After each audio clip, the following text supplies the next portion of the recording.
Good morning. So after Jesus restores Peter to himself, to the disciples, and to his calling, they take a walk down the beach there at the Sea of Galilee. Our gospel writer John follows behind them.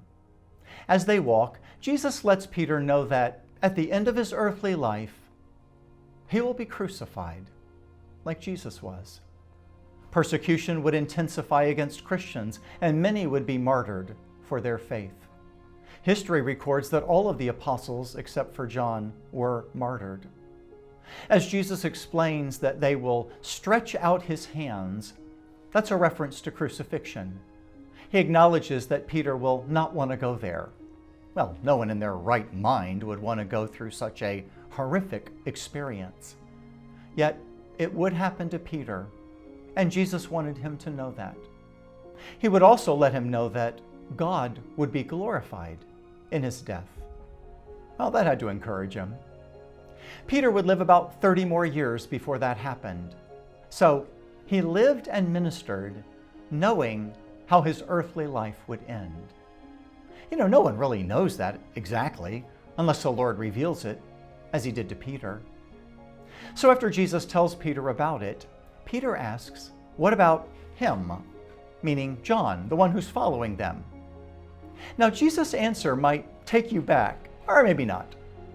If it is my will that he remain until I come, what is that to you? You follow me. In other words, it's none of your business what happens to John. Don't give any thought to that. Instead, you follow me. Focus on your life, your faith, on the calling I've issued to you. I'll take care of John, just as I'll take care of you. So think for a moment. Do you ever wonder or worry about others and their lives? What will happen to them? Well, I know I definitely think about my 6 children and my grandchildren and what will happen to them. Do I ever hear something or see something and get overly concerned for them? Yeah, I do. Am I ever tempted to think about them to the point of worrying in a sinful way, even being afraid for them? Yeah, I do. What about the people I minister with or minister to? Am I ever tempted to ask the Lord, what about them? Wanting to know, but not really needing to know. I just want to know.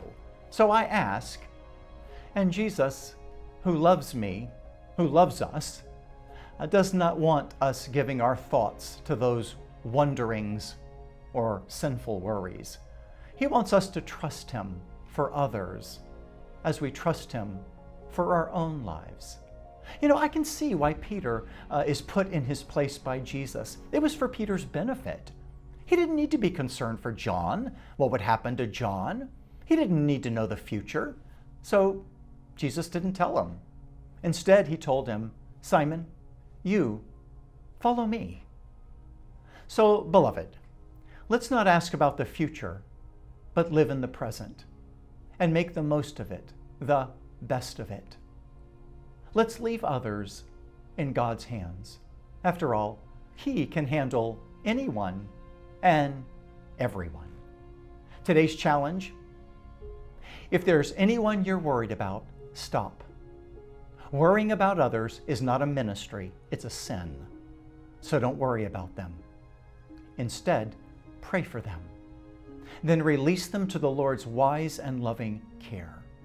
He will do what is best for them, as he will do what is best for you and me. He really is amazing. So let's trust him today. Let's pray. Lord, thank you that you can be trusted. Thank you that you take good care of all who are yours. Forgive us when we worry about others or ask to know things that we don't need to know. We trust you for what we need to know. And now, offer your prayers. God bless you.